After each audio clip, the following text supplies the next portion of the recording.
ఇది విశాఖపట్నం వాసులు. అందుకే మొన్న కాల్చి వాత పెట్టారు విశాఖపట్నం వాసులందరూ. ఈరోజు మీరు ఇక్కడ చూస్తే గవర్నమెంట్ పాలిటెక్నిక్ కాలేజ్ 24 ఎకరాలు 359 కోట్లు తాకట్టు పెట్టారు.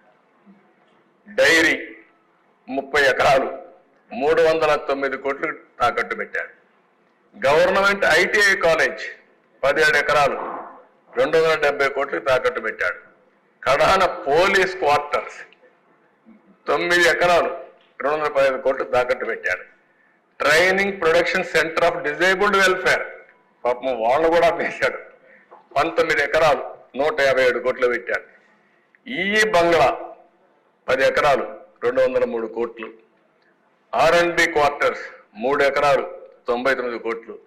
కడాన రైతు బజారు కూడా వదిలిపెట్ల 4 ఎకరాలు అంటే 90 కోట్లకు తాకట్టు పెట్టాడు. సర్క్యూట్ హౌస్ మనం ఉండే అప్పుడప్పుడు పోయి ఉంటారు, దాన్ని కూడా 3 ఎకరాలు 40 కోట్లు పెట్టాడు. పీడబ్ల్యూ ఆఫీస్ 4 ఎకరాలు 79 కోట్లు.